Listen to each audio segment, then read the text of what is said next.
ये कहानी है सबरीमाला मंदिर का, जिससे अयप्पा स्वामी के दर्शन के लिए पार करनी पड़ती है 18 पावन सीढ़ियाँ।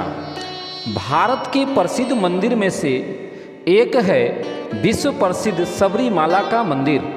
यहाँ हर दिन लाखों लोग दर्शन करने के लिए आते हैं। हाल ही में सुप्रीम कोर्ट ने सबरीमाला मंदिर में महिलाओं के प्रवेश पर लगा प्रतिबंध भी हटा दिया है। करीब 800 साल पुराने इस मंदिर में ये मान्यता पिछले काफ़ी समय से चल रही थी कि महिलाओं को मंदिर में प्रवेश ना करने दिया जाए। इसके कुछ कारण बताए गए थे। आइए जानते हैं इस मंदिर के इतिहास और स्थिति के बारे में। नमस्कार साथियों, सूर्या स्टोरी वचन चैनल पे आपका स्वागत है। आपको ये कहानी पसंद आती है तो लाइक, सब्सक्राइब और शेयर जरूर करें। कौन थे अयप्पा? भगवान अयप्पा के पिता शिव और माता मोहिनी हैं। विष्णु का मोहिनी रूप देखकर भगवान शिव का वीर्यपात हो गया था। उनके वीर्य को पारद कहा गया और वीर्य से ही बाद में शाश्वत नामक पुत्र का जन्म हुआ, जिन्हें दक्षिण भारत में अयप्पा कहा गया। शिव और विष्णु से उत्पन्न होने के कारण उनको हरिहर पुत्र कहा जाता है। इसके अलावा भगवान अयप्पा को अयप्पन, शास्ता, मणिकांता नाम से भी जाना जाता है। इनके दक्षिण भारत में कई मंदिर हैं। उन्हीं में से एक मंदिर प्रमुख है सबरीमाला, जिसे दक्षिण का तीर्थ स्थल भी कहा जाता है। धार्मिक कथा के मुताबिक समुद्र मंथन के दौरान भोलेनाथ भगवान विष्णु के मोहिनी रूप पर मोहित हो गए थे और इसी के प्रभाव से एक बच्चे का जन्म हुआ, जिसे उन्होंने पंपा नदी के तट पर छोड़ दिया। इस दौरान राजा राजशेखरा ने उन्हें 12 साल तक पाला। बाद में अपनी माता के लिए शेरनी का दूध लाने जंगल गए अयप्पा ने राक्षसी महिषी का भी वध किया। अयप्पा के बारे में किंवदंती है कि उनके माता पिता ने उनकी गर्दन के चारों ओर एक घंटी बांधकर उन्हें छोड़ दिया था। पंडालम के राजा राजशेखर ने अयप्पा को पुत्र के रूप में पाला, लेकिन भगवान अयप्पा को ये सब अच्छा नहीं लगा और उन्हें वैराग्य प्राप्त हुआ, तो वे महल छोड़कर चले गए। कुछ पुराणों में अयप्पा स्वामी को शास्ता का अवतार माना जाता है। भारतीय राज्य केरल में सबरीमाला में अयप्पा स्वामी का प्रसिद्ध मंदिर है, जहां विश्व भर से लोग शिव के इस पुत्र के मंदिर में दर्शन करने के लिए आते हैं। इस मंदिर के पास मकर संक्रांति की रात घने अंधेरे में रह रह कर यहाँ एक ज्योति दिखती है। इस ज्योति के दर्शन के लिए दुनिया भर से करोड़ों श्रद्धालु हर साल आते हैं। सबरीमाला का नाम सबरी के नाम पर भी पड़ा है। वही सबरी जिसने भगवान राम को जूठे फल खिलाए थे और राम ने उसे नवदा भक्ति का उपदेश दिया था। बताया जाता है कि जब जब ये रोशनी दिखती है, इसके साथ शोर भी सुनाई देता है। भक्त मानते हैं कि ये देव ज्योति है और भगवान इसे जलाते हैं। मंदिर प्रवर्धन के पुजारियों के मुताबिक मकर माह के पहले दिन आकाश में दिखने वाले एक खास तारा मकर ज्योति है। कहते हैं कि अयप्पा ने शैव और वैष्णव के बीच एकता कायम की। उन्होंने अपने लक्ष्य को पूरा किया था और सबरीमाला में उन्हें दिव्य ज्ञान की प्राप्ति हुई थी।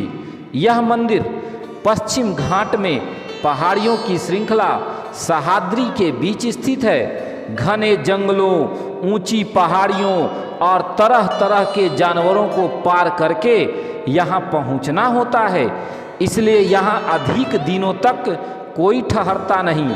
यहाँ आने का एक खास मौसम और एक समय होता है। जो लोग यहाँ तीर्थ यात्रा के उद्देश्य से आते हैं, उन्हें 41 दिनों का कठिन बृहत्ताम का पालन करना होता है। तीर्थ यात्रा में श्रद्धालुओं को ऑक्सीजन से लेकर प्रसाद के प्रीपेड कूपन तक उपलब्ध कराए जाते हैं। दरअसल मंदिर 914 मीटर की ऊंचाई पर है और यहाँ केवल पैदल ही पहुँचा जा सकता है।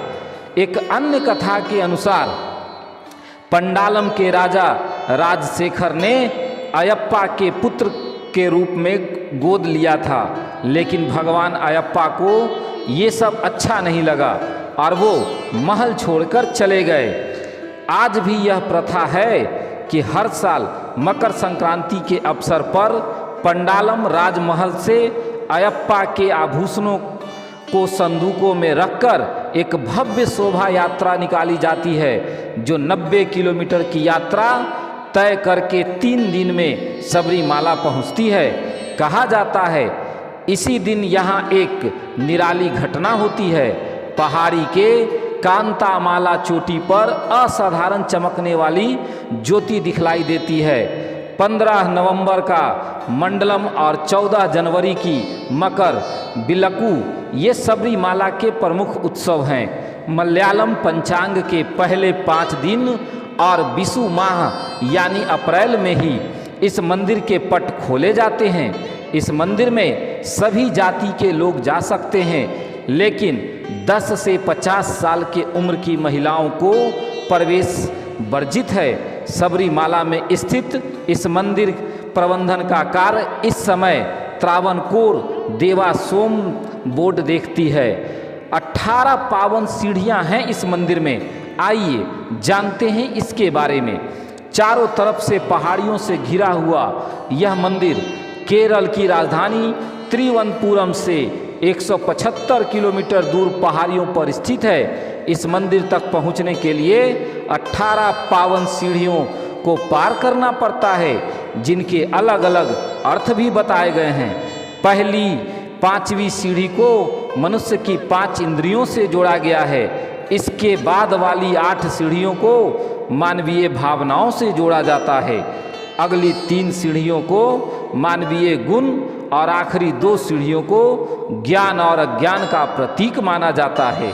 इसके अलावा यहाँ आने वाले श्रद्धालु सिर पर पोटली रखकर पहुँचते हैं। वह पोटली नैवेद्य यानी भगवान को चढ़ाई जाने वाली चीज़ें, जिन्हें प्रसाद के तौर पर पुजारी घर ले जाने को देते हैं, से भरी होती है। यहाँ मान्यता है कि तुलसी या रुद्राक्ष की माला पहनकर, व्रत रखकर और सिर पर नैवेद्य रखकर जो व्यक्ति आता है उसकी सारी मनोकामना पूरी होती है।